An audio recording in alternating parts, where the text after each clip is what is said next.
Okay, we are back for real this time. Celie versus Raito.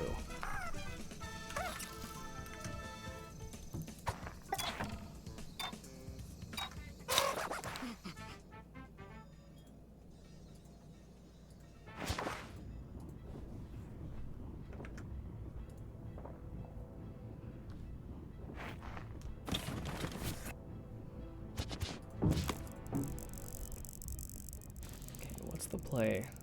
That T-Spike definitely could be doing something. And Celie is certainly the type to have a long-term plan. But we'll see what that might be. Oh, yep. That is definitely a Celie type of setup. Good spike ball by Raito.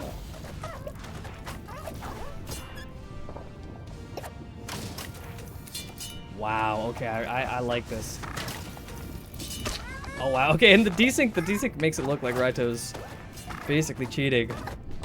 But, you know, for anyone who hasn't played a lot of UCH, everything in this game is handled locally. So if it ever looks like Raito is dead, but he's, you know, if it ever looks like he's getting hit by an arrow or something, but he's just not dying for some reason, on his screen he's avoiding it. He just lives in Japan, so the ping is so high. Doesn't affect the game itself, but definitely affects the viewing experience. And okay, Celie gets that timing. Celie does get that timing. Oh, but wait, no, you need to be so quick with it. There it is. Okay. What a placement by Celie. I feel like Raito probably should have used the fact that Celie triggered it for him. Might not matter. It looks like Raito does have it. Gets through. Yep. Okay.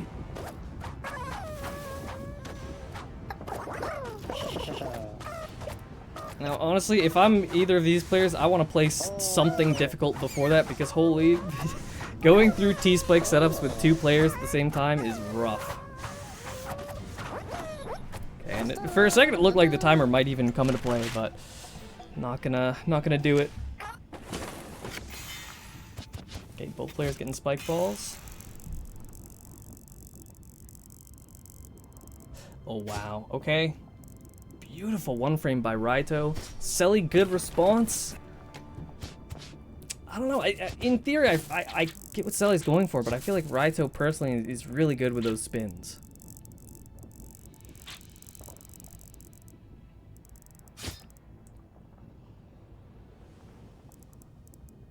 Okay, yeah, and maybe I just don't know Raito like I thought I did. Maybe he just doesn't want it. On the oh, look at the sportsmanship. They're taking turns. How cute is that? This is some old school UCH right here. Wow.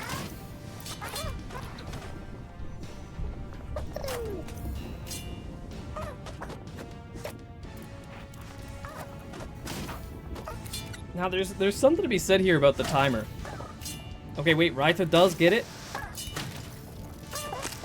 Okay, and Celie tries to take advantage of Raito already having set it up.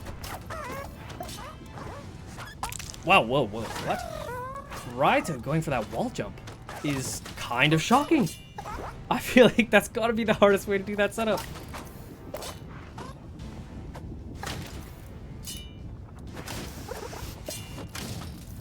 Okay, Raito doing the same thing Celie did, but this time Raito does make it.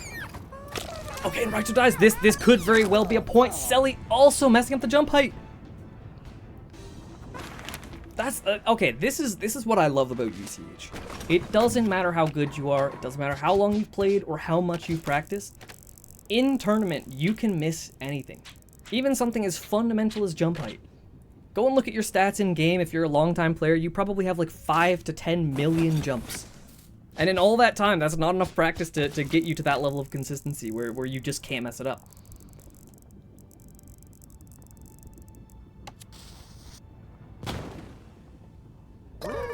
I don't know, just that. Oh, it looks like the scoreboard is not reset.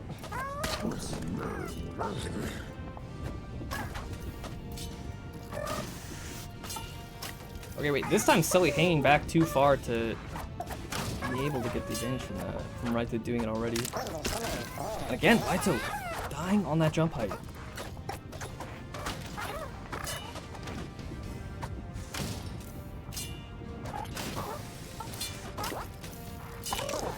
Wow, okay, Raito hijacking Celie's trigger and still getting it when Celie themselves couldn't. Wow, okay, Raito going for the wall jump. This time it's gonna pan out. Question is, how comfortable does he feel with this spin? Go. Am I crazy? Is Raito going for the super jump?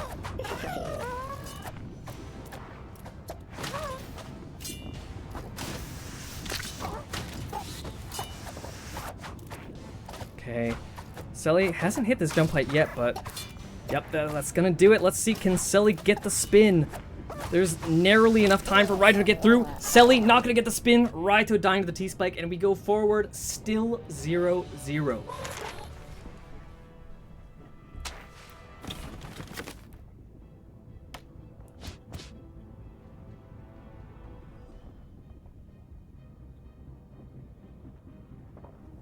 Celie taking some time to think here.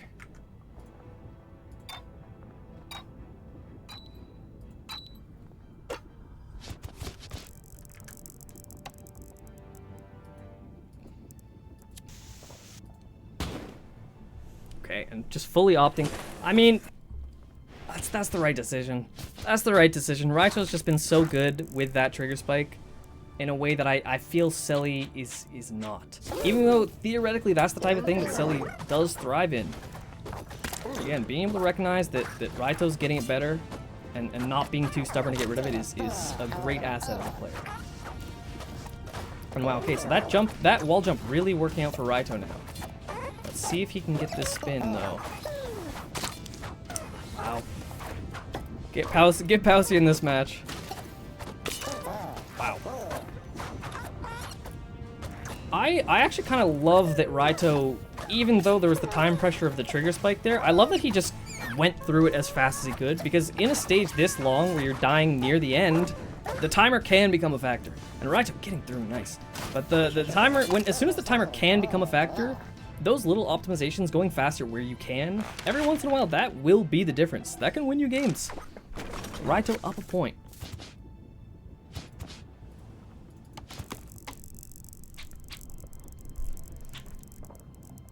I wonder if we're gonna see the half block here.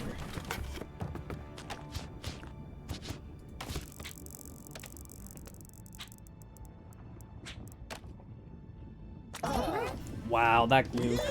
That glue. Which way? I don't even know what the easiest way is here. I feel like the half block's gotta be the play. Yeah, using the glue to get the half block. Really smart by Celie. And Celie gets the jump height this time. This spin has been a problem so far, but I mean, Celie's had the opportunities to adapt. Gotta get it.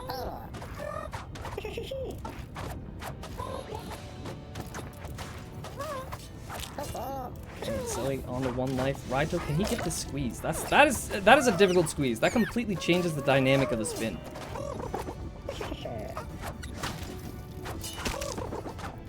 Okay, Celie has a chance. This could very well even the game. But that spin, I mean, that spin is really difficult. And Celie's certainly feeling it.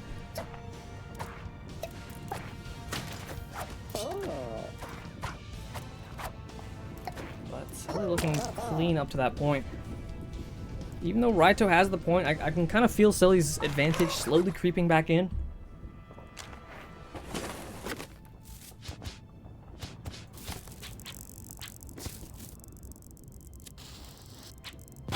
Celie absolutely wants nothing to do with that.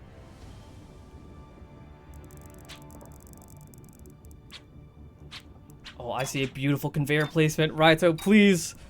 I'm sending the message to you. He doesn't get it.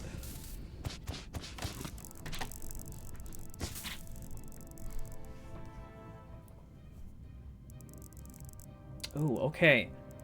Okay, that wire is actually pretty smart. If you're paying attention to the Celie versus Morphin set, not so long ago, Celie showed that clearly they've been practicing when it comes to those you know, 1-block squeezes from the ground. So finding that wire to force one is pretty huge.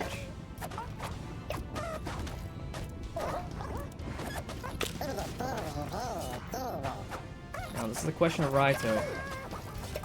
Okay, Raito himself feels comfortable with those. Celie still has 2 lives to answer, but I mean, this is far from free. This jump height has been giving a lot of trouble so far. Celie getting through. Feels like the adaptation's really starting to kick in. And Celie not taking their time! That's just a tiny micro opposition. This entire game so far, when Raito makes it to that T-spike, he triggers the T-spike, he waits, he gives himself that extra little bit of time to maneuver around it. And that might have just been the difference. Let's see, does Celie do the same? No. What a great display. I mean, at top level UCH, top level, at a certain point, you can only get so good, right?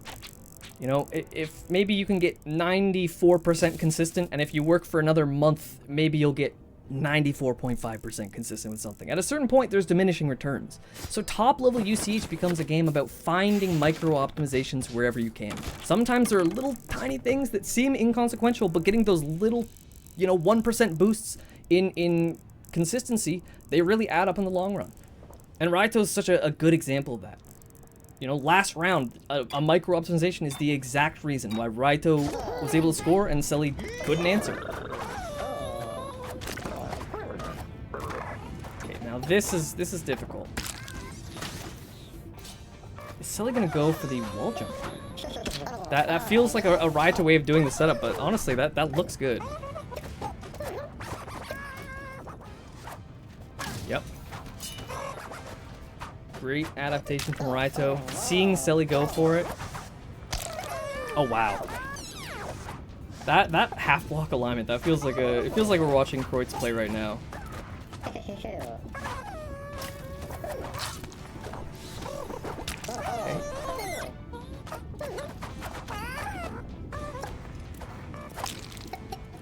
Celie does have a chance here. Really been struggling. Yeah, really been struggling with the setup that comes after though. How many rounds are left? Raito 2-point advantage, just 3 turns left.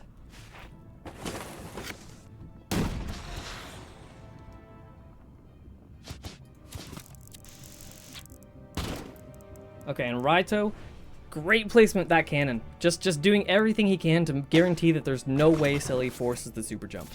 Don't give an inch, because Celie will take a mile.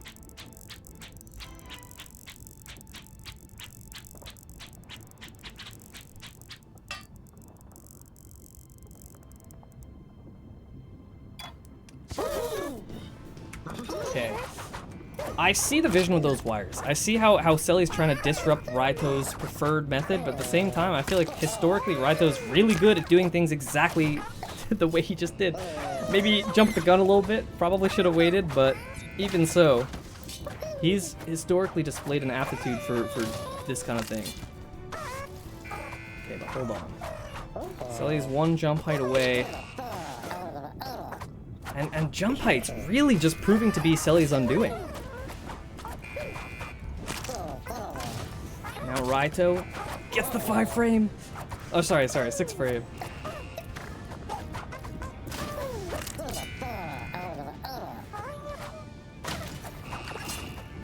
Okay, this could be the dagger. Again, a little bit too high on that jump height. Those are so difficult. Those are so difficult once you're in tournament, because you can practice them in free play as many times as you like, and you might get really consistent with them, but as soon as you aren't in the context of actively practicing, it becomes so difficult to just hit that timing. Good play by Raito. Only 2 turns left. I mean, Celie has to score twice, or this is just over. So Raito just keeping the level difficult, you know, lowering the chance that Celie scores twice is downright the correct play here.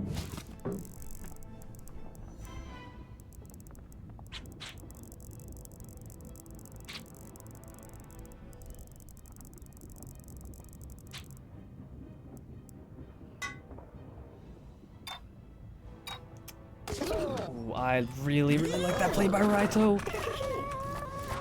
I feel like Raito's building has really grown in the last little bit. Whereas, like, before, I knew Raito as really just a pure mechanical skill player who's good at adapting, all that. I never really felt like he was able to build using those skills to his advantage. But now I feel like he's kind of changed as a player a lot, and that'll do it! Raito makes it to the flag, even if Celie makes it, that is game! Raito moving on to losers semifinals. We'll be fighting out for 4th place, I believe.